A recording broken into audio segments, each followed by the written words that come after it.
This is what the NBA had in mind with the advent of the play-in tournament. The drama continues. It is a battle royale. SoFi NBA play-in tournament. It's win or go home. The play-in tournament. All this drama, more at stake for more teams. With the playoffs on the line. Can you buckle up, baby? Oh, wow. SoFi NBA. That's a man's chair. On a human highlight reel. The competition level, these teams are going at it.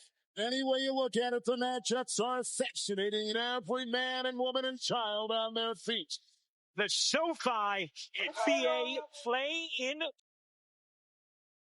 Why don't we take a look at some of the highlights, Sean, from this game as we talk more about it? You mentioned they got off to a hot start, but let's flash forward to those final 2 minutes when it was going back and forth here in regulation. The Heat up one, and then Tyler Hero hits a bucket right there. He had 30 points, 8 boards, 7 assists tonight, but Atlanta still keeping it close. Dyson Daniels keeping it rolling here. What I loved about these final 2 minutes, Sean, I mean, we're fast-forwarding here because it's a highlight, but there were no timeouts. There were no fouls. It was just basketball. They were just playing back and forth, big bucket. Who's going to get an answer? And we found out right back and forth right here with this big shot that's about to come.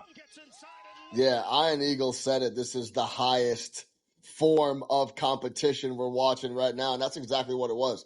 Tyler Hero down the stretch was awesome.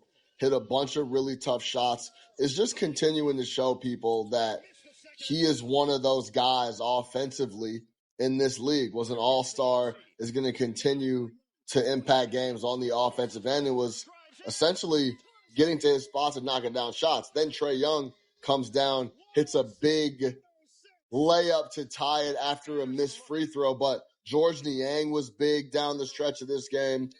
Trae Young was big. Dyson Daniels was big. And it was just shot after shot going back and forth.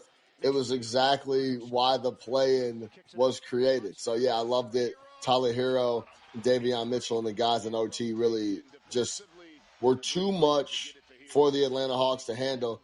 And JZF, one of the biggest things that I noticed was Davion Mitchell started to get Trae Young extremely flustered.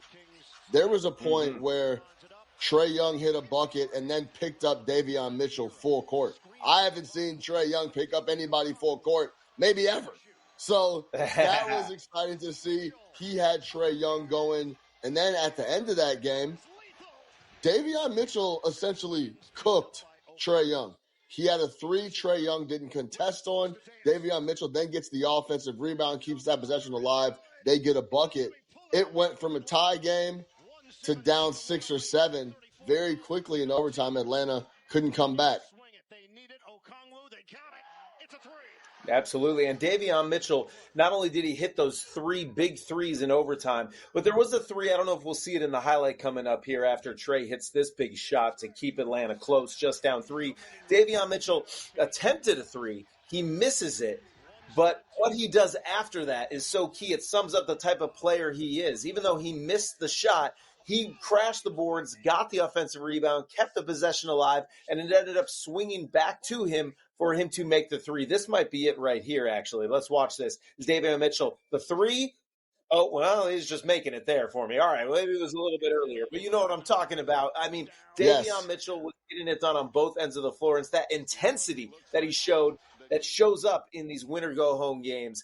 That's why the Miami Heat coveted him when they acquired him in that trade, and why he's going to be dangerous if the Miami Heat make some noise against the Cleveland Cavaliers in the first round of the postseason. Let's hear what the head coach of the Miami Heat, Erik Spoelstra, had to say about Davion Mitchell and his team's performance as now they start to prepare for the first round of the playoffs. If playoffs. a night could define a season from the 17-point lead, from the fourth quarter, and then from stepping up when it looked bleakest, is this sort of the epitome that maybe just sums up all of 24-25? Potentially. I mean, what we've talked about for so long, our message was, we wanted to become worthy to win.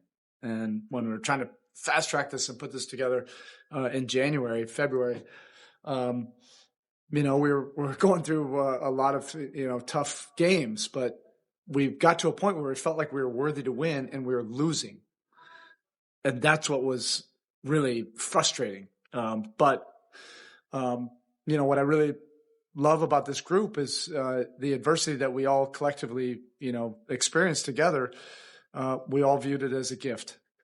And it's an amazing gift, to be able to go through adversity and to be able to take on those lessons, those hard lessons, to be able to try to improve and to have better growth, bigger, opportunities. And I think tonight was an encapsulation of that. Was to be able to go through these struggles, so many times where we've had these kind of games where we had to lead and then we lose the game. But we had a big response, obviously, when we were down 6, but then more importantly, in that overtime. We've seen Davion have his moments since coming here, but how much should he take control of the game in overtime? He's such a competitor.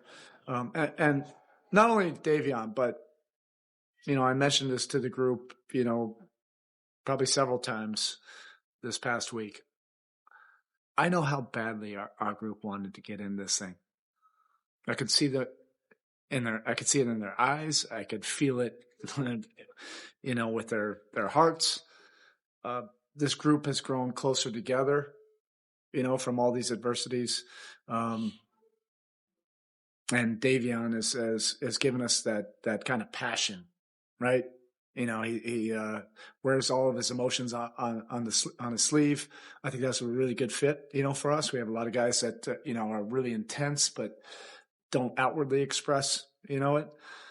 And what was interesting, and I know how badly he wants this. So in the first half, it was uncharacteristically not really making an impact, on either side of the floor. And for him to be able to have that, I actually took him out. I've been basically playing him through. Every time I sub him, he's just in for the rest of his rotation. For him to struggle like that in the first half and then have that kind of fourth quarter and overtime really speaks to his competitive character. He's got something, inside of him. And it brought out the best of him tonight. We needed every single bit of it. It was not only the 3 threes, but that offensive rebound. There's a lot of those 50-50 plays that kind of defined the difference in this game. Coach, can you talk about the leadership and what you saw from the leaders on the team today? Yeah, I'll start with Bam. Bam is our emotional heartbeat. We all feed off his energy, including this old head coach. I feed off his spirit. When we were going through that losing streak, he was the same person, same positive guy every single day, would greet everybody and hug everybody, keep everybody on track, kept me on track. You got to have somebody like that. And his competitive, spirit, you felt his energy all game long and in the Chicago game. And it's defined by so much more than stats. It's about winning. And that's what he does. And then Tyler, was just amazing. And there were basically all the plays in between. It's just a guy that really wants to seize the moment. We couldn't really run specific play calls because of Daniels denying and disrupting and all that. So it really took, Tyler just finding just the small crevices to be able to find an advantage. And he maximized every bit of that down the stretch. He's fearless. Coach, of all the plays that Haywood Highsmith made, and there were a boatload tonight, how about the one where he's holding off Niang, the ball just caroms in his hands, and he lays it in? Yeah, I mentioned it to the team afterwards that it was quietly or not so quietly one of his best games that he's had in the Miami Heat uniform. It was the hustle plays, the defense, all the intangibles, and then that one-handed put-back rebound. I mean, that kind of put everything kind of at ease. It was a one-point game, and that just gave us a little bit more of a cushion. But he has some big plays, and he's gaining momentum. You'll go on next to the best team in the East, familiar face and Max, all-star players. You've stepped up the challenges, especially in the last month. Your thoughts on taking on the Cavaliers, what they've done, and just riding momentum into that off of this week? We have an incredible appreciation, and I'm so grateful that we're in the playoffs. That's we're the first team to do it. why not? To take on 2 road games, to be able to get an invitation, into this tournament.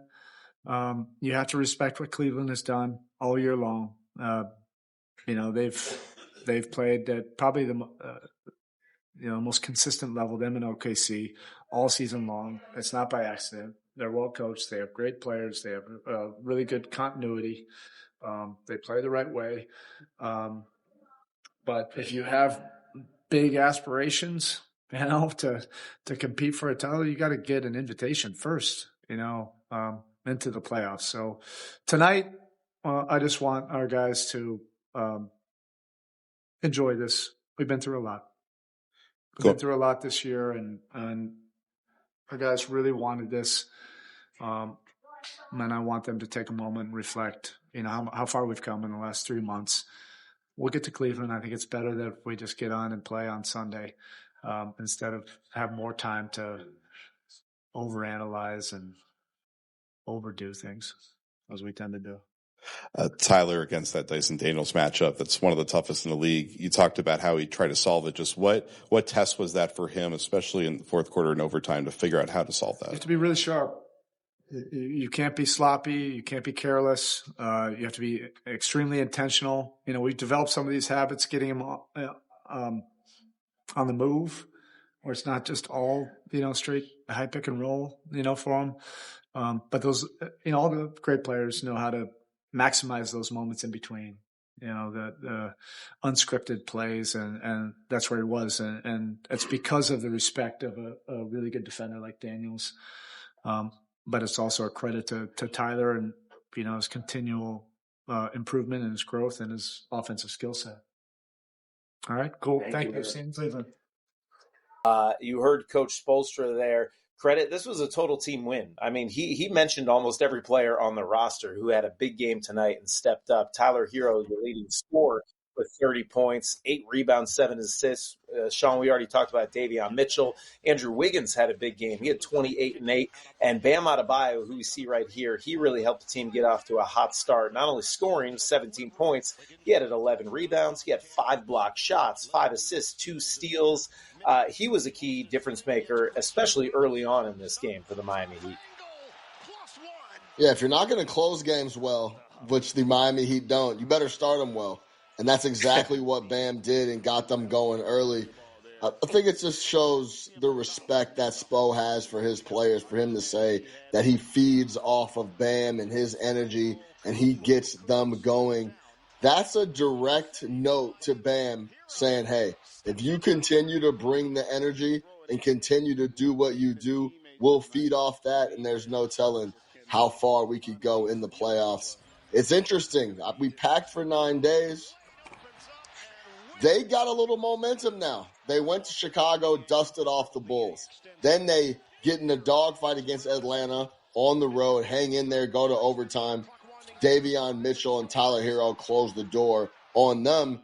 Their chest is feeling pretty puffy. They're ready to go. So they get 1 day off. They'll get to rest up.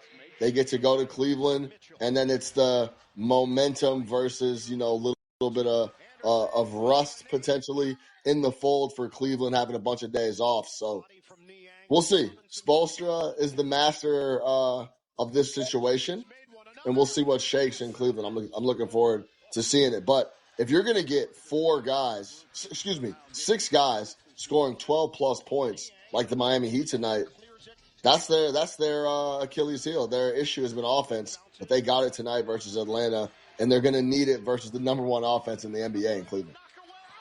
The Cavs have so many offensive weapons. They like to score. They like to push the pace. Will the Miami Heat be able to keep up with that pace and the scoring offense that the Cleveland Cavaliers have and all their different offensive weapons? We will see. But certainly they are coming in feeling pretty confident, having won 2 consecutive road games. Number 10 seed, the first ever 10 seed to make it into the postseason, courtesy of 2 road victories back-to-back in the SoFi play-in tournament. Big win for the Miami Heat, who now have been in the play-in 3 consecutive years and have advanced to the postseason. Last year, they were eliminated in the first round, but the year prior to that, they made it all the way to the NBA Finals. Why don't we head to the podium as head coach of the Atlanta Hawks, Quin Snyder, is going to break it down for us. Obviously, there's only one team that ends the season on a different note than this. That said, you always want it to go longer. It was good to be at home. We always get a lift from our fans here, and particularly tonight, the way we started the game. I thought it was impactful for us because we found more energy, we found more juice. This year has been full of a lot of things. We'll go through them all, whether it's just adversity in many different shapes and sizes, which is typical of an NBA season and typical of life. But I thought the way that this group handled those things, over a period of 80 plus games, is something that's commendable. I also felt like our team, both individually and collectively, guys just kept grinding. And we weren't perfect. We didn't play well all the time, but there was a commitment from guys individually to improve. And I think you saw that take place over the course of the year, no matter who joined us, who was in, who was out. There was a mindset that was about us getting better. So to have a team compete the way they did tonight and understand that we want to keep getting better, and you take all these things with it. I don't really have a whole lot to say about what next. Just trying to absorb this, but I did want to, really articulate specifically how proud I am of this group and the way that they've stuck together and the way that they've competed throughout the entire year. And obviously tonight being, in a lot of ways, with the exception of the result, I thought the way the game went and the way our guys battled and competed was something I'm proud of. Coach, you talk about some of the guys coming in late, but George and Karras, they were truly some spark plugs coming off of the bench in that first half. Just how were they able to kind of keep guys' head in the right direction and kind of fuel some of that comeback? Well, that, from a coaching standpoint, when you have, various guys on the roster that always bring different things, sometimes it's hard to give people enough opportunity on the court to be able to do those things. And, some of those guys, whether it be Mo or George or Terrence, Karras, the guys that you mentioned, for them to come in and do what they did in a short period of time. And as you said, tonight all of them contributed in unique ways and to kind of their unique skill sets, and some of those skill sets being what they're doing on the floor from a basketball standpoint. But a lot of it, I think, the competitiveness and the maturity that those guys have is something, that you could feel them kind of infusing that into some of the younger guys. And, they take that seriously. I think there's a whole lot of pride, and, that's something that is appreciated all the way around. And, you appreciate it from those guys. They're guys you respect. Coach, what was in your opinion, the major difference in overtime? I'm sorry? What was the major difference in overtime from what you saw? I'd have to go back and watch, anytime you have a 5-minute stretch, you want to watch it and look at it play by play.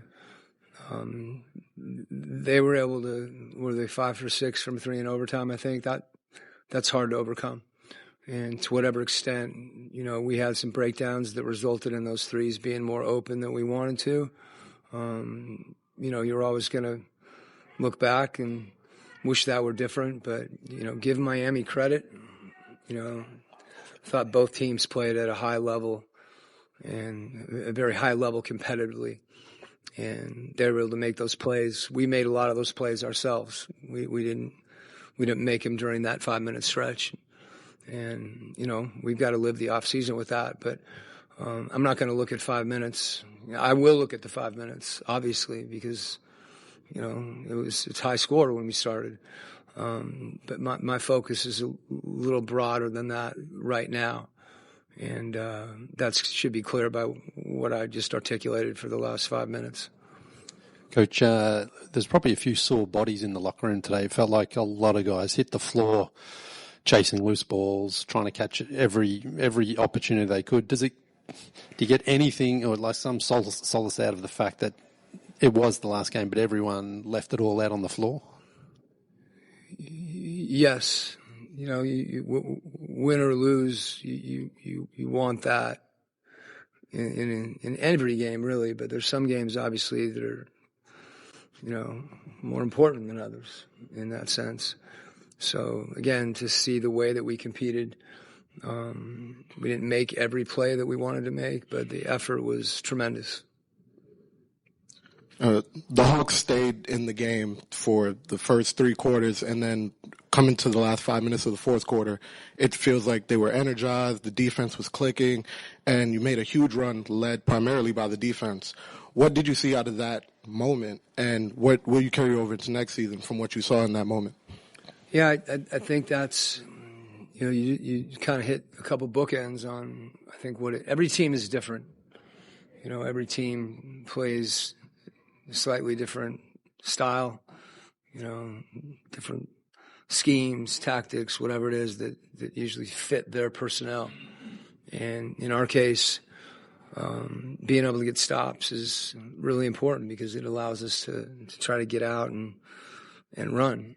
And when that didn't happen early, and oftentimes it doesn't happen, as much as you want, I think the perseverance that you have to have during those stretches is really important in order to come back, particularly when a team is making shots, making some tough shots. You can't let those things deflate you. And we talk about that, as being competitive endurance, and just trying to compete on every play throughout the course of the game. And I think that's what we saw from those guys. Defensively, we have to be unbelievably dialed in. From a personnel standpoint, there's a certain way we have to play defense, just like there's a certain way we have to play offense. And, every year is a little bit different, but, I think maybe the biggest thing for me is the way we pass the ball, the way that we shared. And that's something that's kind of unique into itself, that a team that kind of has that trust in one another is a team that can continue to build. And, we've got some young guys that are, and older guys that they're hurting right now. And that's a good thing. You want to feel that as much as anything because it's just indicative of how much you care. And I think that's what everybody could feel tonight. Coach, Onyeka played 50 minutes tonight, but he's one of those young guys. What has it been like watching him grow into the player that he is that allows you to trust him to take on such responsibility?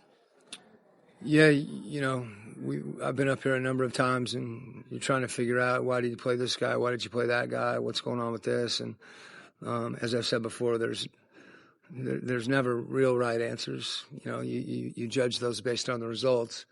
In this case, it was clear that Onyeka needed to match up with Bam.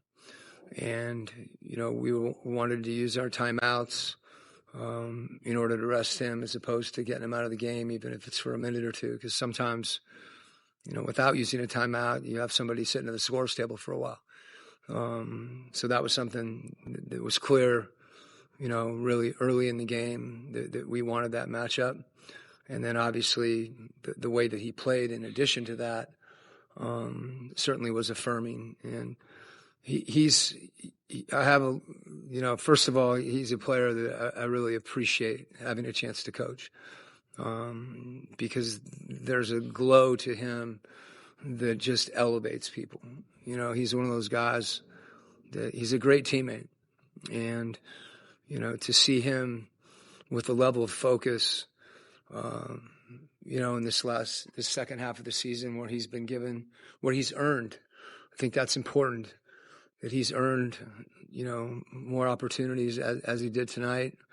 And he's one of the guys that, I feel can continue to get better. And you can see his confidence growing.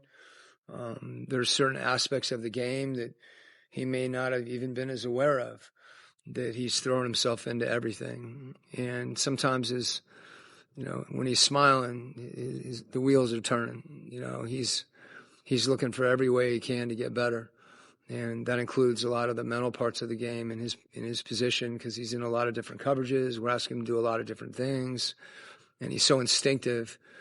And I think one of the best things is that, being more precise, being more focused, he hasn't lost his instincts, and that's, he's got great instincts for the game. Coach, you said it there that, a lot of the guys are hurting, and, it's natural after a very emotional, insane game like this. What's your message to the team after a finish like that?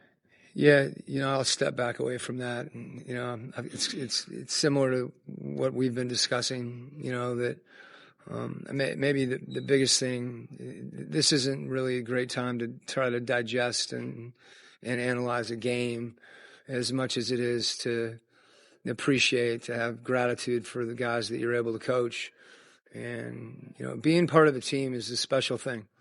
Anybody that's had that experience, there's different types of teams, whether it's a family or whatever, and you share in success and you share in nights like tonight. And that to me is a big part of why, I do this. And there's a team that feels that right now. And that's a team that has a chance to get better together. Thank you, okay. Yep. Thank you, guys. Yeah, they dealt with a lot of injuries, and they have a lot of guys that will be back and be able to help out Trae Young. The jury is still out on Trae and playing with a full roster of guys that potentially fit his style of play and how he wants to get up and down offensively, and then maybe potentially help him and cover him up on defense. It's hard to evaluate the squad overall, and that's what Snyder was alluding to with all the injuries. So they got to get in the offseason, get back rolling. I do like the addition of Caris LeVert. I think he's an offensive guy that you could plug and play anywhere. Niang, they actually went to a bunch down the stretch. I think he's a good role player to have on the squad as well. So they have some pieces. It's just about getting healthy. And there's some spots in the East that are for the taking. After you get past the third top three, in my opinion, between Celtics, Cavs, and then we talk about the Knicks, everybody else those teams can get slotted up and down between the Pacers and the Bucks. Who knows what happens with that getting old roster in Milwaukee. So if they could just make one or two more moves and stay healthy, the Hawks can be a fourth or fifth best team in the East and stay out of that play-in, as you mentioned. Yeah, they definitely got a lot of an exciting young core. I didn't even mention the number one overall pick, Zachary Rissache, who played less minutes tonight than I was a little surprised. He started the game, but didn't play quite as much. Still valuable experience for him as a rookie to get to play in this postseason atmosphere of the SoFi play-in tournament. And obviously, Trae Young, it still all starts and ends with him. The man is clutch, and he hit those needed buckets, these big shots and layups when the team did down the stretch. It was just a little too much heat, and the injuries this season for the Atlanta Hawks, they overcame a lot. Clint Capella is another guy who used to play big minutes for them. They lost him for the year. So it would be exciting to see this team at full strength next season and what they might be able to do with another year together, another year improved, and this is going to be a big offseason for them because they're still a team where most of their players are on the way up. So I'm excited to see that, but it does all start with Trae Young. He is the cornerstone of the franchise, the point guard. He had a big game tonight, 29 points, 11 assists. He had 5 rebounds, a steal, a block, hit 4 threes, and he had some sound bites for us too, Sean. So let's hear from Trae Young, who's at the podium.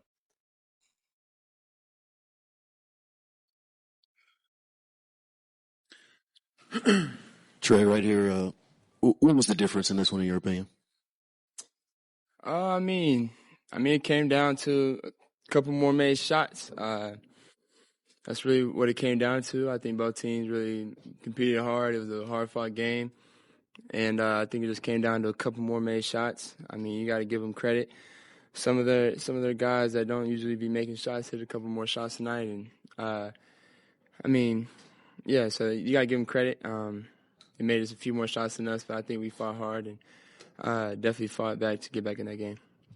Trae, that's not something that's new to you guys this season as far as how much you guys have fought, but what would you say about this team's ability to play through adversity, considering everything that you guys have been through? Yeah, I mean, obviously we've been playing through adversity from day one, beginning of the season, and just dealing with injuries and things like that. I mean, O had to go out there and play 49 minutes tonight. I mean, that's not easy for anybody in this league, and you got to give him credit for the way he played, with how many minutes he played, and going up against Bam, they had Ware in there. They got a couple options that they can throw at O, and that's tough for him. And I mean, but we've had to battle with injuries from our bigs all year, and so I'm just proud of the way that we fought all throughout the year and didn't give up. And then especially O, the way he just battled tonight, playing almost 50 minutes. I mean, that's not easy, especially against that team. So, I mean, I'm just proud of all my guys. Trae, you were one of the game's best clutch players, and coming down the stretch, you hit a big layup. Tell me what was going through your head coming down that play, and how much were you feeding off the fans to get through this game? Because I could see there were different moments where you were literally just like getting recharged by the fans. Yeah, I mean, obviously it was a big game for us. The fans showed up and were loud for us, and we always appreciate our fans, especially showing the love that they did, especially like tonight. I hate we couldn't get the win for them and give them at least game 3 and 4 here. So it hurts me more than anything that I can't give that to the fans. But yeah, no, we made plays and they definitely gave us energy. And it sucks we couldn't finish out with the W, but yeah, they definitely gave us energy, and that's what helped us get back in the game. Trae, I know it hasn't been very long, but as the leader, as the guy who's been here the longest on the team, what do you say to your guys after a game like that? You know, not even specifics, obviously, but what do you share with your guys after that? Yeah, I mean, it's hard. It's the end of the season. There's not really much to say. You know what I'm saying? It's not like I can say let's just move on. Let's get ready for the next one. You know what I'm saying? We got a whole summer we got to wait now, and it's not like we can just wait for 2 more days and then we got another one. So we got to. I mean, I'll just soak this one in. I mean, it's not much to say. I think you really got to just self-reflect and then go into the summertime, understanding what you got to do to get better. I mean, that's the thing about our team. We got a lot of young guys, so this is a perfect opportunity for guys that, I mean, if this is their first experience of an elimination game, that they know now what to expect and what to go into the summertime to work on. So I expect, I mean, our young guys like Dyson, Zach, I mean, Mo, Dom. I mean, we got a lot of young guys that got to play this year, and I feel like they're going to come back next year even stronger and better, and that's what the point of the off season is for, is to get better, and so you're not doing that throughout the year. Trae, I know you haven't had long to think about it, but how would you assess this year for you and the team? I mean, we all look at the season differently. For me personally, not making the playoffs is a failure for me. No matter who's out there, you know what I'm saying? No matter how much adversity with injuries we've had to face, I still feel like we've had a good enough group to make the playoffs and at least go in there and compete. But, I mean, nobody looks at us as a title contender and things like that. So, for me, I mean, it's all about how we could get better each and every day and focus on that. And that's something that was told to me before the season started that I needed to focus on and things like that. And because people know how much I really care about winning. And if you really, really know me, that's all I care about. And so for me, I've had to focus more on the younger guys and making sure that we've gotten better each and every day. And I feel like we've done that. Like I said, with the guys that have been out, I mean, Larry, Jalen, those are big pieces for us. And, I mean, making the transition from Dre in the midseason, who was 6th man of the year, possibly running and at that point. So, I mean, there's a lot of things that went through it, but we still fought, found our way to get away in the 8th seed, and just didn't finish the job. But for me personally, I feel like we could have made the playoffs. So it's a failure to me. Trae, you mentioned a lot of the young guys, and age-wise, you're one of them. I know you have a lot of experience, but where do you hope that you can get better this offseason? I'm always trying to perfect my craft and get better in every area of the game. I don't know. I think going into next year, seeing where we're at, what the focus needs to be, that will be where I know I need to focus on certain things. I think this year I knew we had young guys. You know what I'm saying? I can't. The goal isn't. The goal is to always win, of course. But when you have the type of team that we've had, you know it's going to be bumps and bruises throughout the season, so you can't get caught up in the wins and losses. And so that's not easy for me, but that's something I've had to do this year, and hopefully next year I can focus more on the wins and losses. Yeah, Trae, I know you had the Achilles issue earlier in the year. You were on the injury report most of the second half of the season. How are you feeling physically right now that this is all done? Man, I don't know, man. I always, I don't know. I feel fine. I feel like I could have kept playing. No matter how many minutes or games I played this year, like in the bumps and bruises that I played through, that's always going to be there. And for me, I'm the type, I take pride in the people that show up in the stands and come to watch me play. So I always try to value playing over just watching the game. And so no matter what I was feeling throughout the year, I'm never going to, gripe about that and things like that after every game. It's part of basketball. As much as people don't think it's a physical sport, it is. And you're going to get hit. You're going to get bumps and bruises. It's the tough ones that stay out there and play every night and battle through those things to try to help their team win. Thank you, Trae. Got you. Yeah, I think he's looking forward to getting to the offseason and getting some clarity and getting all his guys back and seeing who's he will be playing with and how they'll build the future together. I think throughout the season, either if it was injuries to him or someone else on the squad, Jalen Johnson, I thought was going to have a massive year. It was a bummer to see him go out for the rest of the year. So I think once they're healthy and they could come in, they could see what's going on and deal with how to build and actually become a contender and stay a contender. So that's going to be the main key. And I would love to see Trae just become that even next level of a leader, because I know the game is there, right? His style is very polarizing. I would love to see him become more efficient, led the league in assists, but still throughout his time in the NBA, he hasn't been efficient enough offensively. It's been a roller coaster up and down when it comes to that side of the rock. And just he needs to be a guy they can count on night to night to be efficient while also getting other people involved like he did all year long. But the Hunter trade to get a couple for him, I think will end up working out for them in the long run, because I think one thing you saw this year in the NBA is you need depth. Guys that are competing in this league for actually the title are deep. The Thunder are deep. The Cavs are deep. Boston is deep.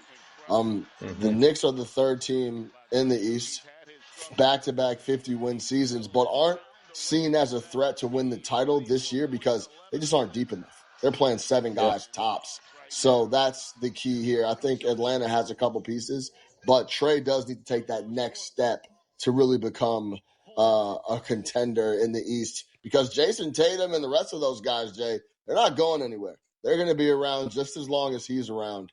First, let's hear from the man himself as Onyeka heads to the podium. Hey, Onyeka. Not the way that you guys would have wanted to end the season, but what positives, baby, do you take away from how you guys played tonight? We competed our asses off, the entire night. We were down the whole game, battled back in the fourth. We showed grit, toughness. Just didn't go our way tonight. And you played about 50 minutes. Just what has it been like building that trust with Coach Snyder that he's able to put you in those situations and give you so much responsibility? I've known Q, my second year with Q. I told him, if you need me out there, play the whole game if you need me to. I condition my body, train my mind, train to go whenever. I remember seeing you in the Chino Hills videos. It's like, can you talk about your progression as a player from there to now playing 50 minutes in a big-time elimination game? For me, it's always been about confidence. I've always had the tools, the gifts to, be the player I am today. Even going back to my Chino Hills days, just putting it all together. And, tonight I just left them all out there. Trae was saying that no playoffs means he sees the season as a failure. How do you evaluate this season for you and the team? It's tough. I feel like you've seen a lot of growth in, like Zachary throughout the whole year. Me, Dyson, even Mo.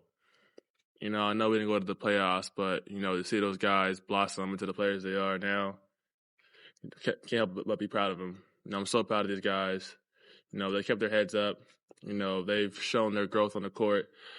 And even though we didn't go to the playoffs, I'm looking forward to seeing them grow more, blossom throughout the summer, and being ready for next year. So, I know we didn't go to the playoffs, but I wouldn't call it a failure because I got to see the growth of the young dudes on the team.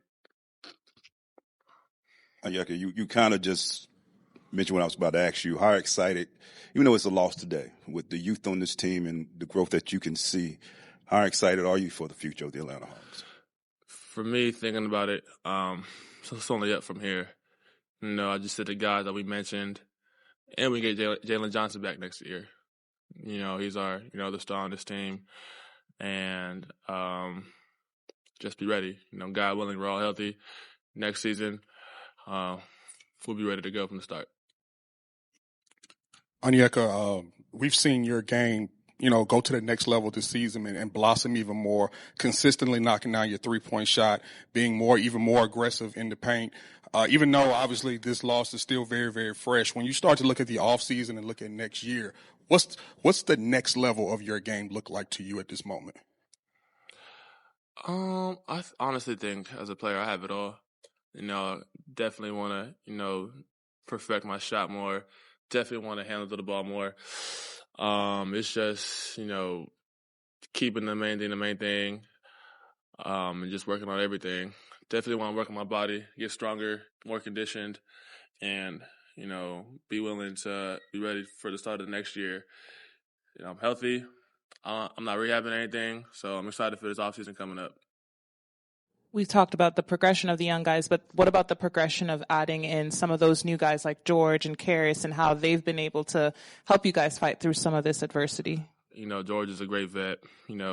Talking to all the young guys, being that loud dude in the locker room, just, being the vet for our team.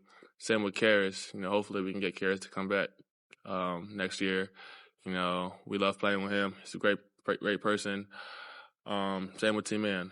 I'm excited. I'm happy that they're on the team, and I'm looking forward to playing with them more in the future. Onyeka, you mentioned Q's trust in you. Just wondering also what it's been like for you working with Tony Lang and just how he's prepared you for being a starter and just throughout the season. I love Tom. Me and him have a great relationship. He's really, him and Q have really gotten me to really trust in my three ball. Sometimes, I missed a few. I don't want to shoot no more, but they, not even them, the whole team keeps telling me to shoot it. And over the last few months, I've, every time I shoot the ball, I feel like it's going in. Even tonight, the most threes I've ever shot in the game. It's just happy that they have confidence in me, and, hopefully I'm making them proud. Thank you, guys. He said all the right things in that presser. If he can work on his body, get stronger, get leaner, work on his handle, and continue to improve that shot, he really will, I should say, have it all in his game. As he mentioned, that's how he feels already. So big offseason coming for him. He could be a really special player. In this league, bottom line is you need to be able to shoot and stretch the floor if you want to be special. And he's shown throughout the year and the growth this back half of the season that offensively his game has grown quite a bit. I wasn't expecting his jumper to come along as fast as it has. He hit a tough jumper late in overtime, and was the only guy that kind of kept them in early when they went on like a 7 or 8-0 run to start overtime in the Miami Heat. So Onyeka has been great all year. You saw the highlight of him stripping Hero. Good hands, can get to the rack, can finish, is big. He rebounds. He blocks shots. If he shows up in better condition with better handle and can shoot it, I'm talking like all-star potential from Onyeka Okongwu. I mean, Hawks fans got to be excited about that. Think of a starting lineup potentially with Trae Young, Dyson Daniels in the backcourt. You got Reese Shea, the number 1 overall draft pick, Jalen Johnson, and Onyeka, who potentially can continue to blossom, maybe even all-star level. That's a pretty solid core right there and a strong starting 5. So hopefully the Hawks can get healthy, get better, continue to improve and grow in the offseason. And next year, I'm excited to see what this Atlanta Hawks team could be. We'll see what other pieces they may add. Some strong bench play from Karis LeVert and Jordan Yang tonight. You heard Onyeka mention he hopes that Karis is back.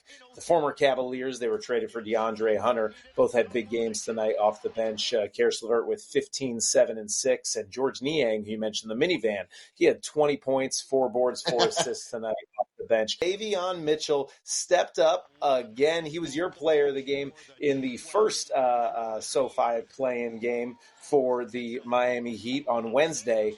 And he got it done again tonight. Obviously, we know what he can do on defense as we see him. He was trying to shut down Trae Young here, and then he gets the rebound, pushes the pace, lays it in. He finishes tonight with 16 points, 5 assists, 3 rebounds. 9 of those points happened in overtime. He hit 3 big threes, made some big plays. And he brought that intensity that we talked about. He has that playoff intensity where the moment is never too big for him. We saw him win a national championship in college, and he's ready for this stage. And it's really exciting to see him get an opportunity to shine on it.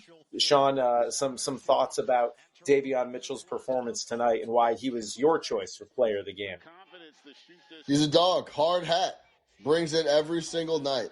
His assignment versus the Bulls was slow up Kobe White and get out and run the floor and get the ball to Tyler Hero and Bam in easy positions for them to put the ball in the hole. That's exactly what he did against the Chicago Bulls, brought the intensity, and that's exactly what he did tonight against the Atlanta Hawks. And then on top of that, he adds shooting and he gets in Trae Young's head and brings the intensity. There was a sequence that many people won't notice or talk about. Trae Young shoots a 27-foot three-pointer. It goes back iron. Davion Mitchell gets the rebound and somehow beats Trae Young to the other end on a layup. There's no reason Trae Young should get beat to the other basket when he's already essentially 15 feet from half court. Davion Mitchell picked up the rebound, full throttle, went down and laid it up with essentially no contest. He, in overtime, looked like he could play another 3 quarters. The energy was there. The attitude was there. That Heat culture is something that he's embodied even in a short time in that uniform. That was the play that you mentioned, JZF. Yep. He shoots a jump shot. Trae doesn't contest. Then doesn't box out. He gets the rebound, keeps possession alive, and essentially puts the game out of reach, puts them up 8 or 9 points in that OT, 3 full possessions, and the Atlanta Hawks never sniffed the lead ever again. Davion Mitchell, player of the game for me, player of the game versus the Chicago Bulls. You could swap out Davion here for Tyler Hero as well. He was awesome down the stretch. When Atlanta was, the momentum was rolling, the building was hype, the guy that came down and quieted the crowd and did a little bit of the silencer was Tyler Hero, and it was all jump shots. So he was awesome, but the way Davion Mitchell closed out the game for a role player was spectacular. It really was. These are my favorite types of players in the NBA, the guys who bring it, the intensity, whether they're making shots or not, they make a difference. And tonight he made 3 big shots in overtime, including that last one we saw in the highlights there that really cemented this victory, sealed it, and the Miami Heat are moving on. It was a team effort, as we heard from Coach Spoelstra. Bam Adebayo's hot start. Tyler Hero leading the way, but Davion Mitchell in overtime was pretty impressive. So, as we mentioned, congrats to the Miami Heat. They're moving on to face the Cleveland Cavaliers on Sunday. Will be game 1 in Cleveland. Should be an exciting series. I'm rooting for the Cavs, so hopefully that was the last victory that we see for Miami this year.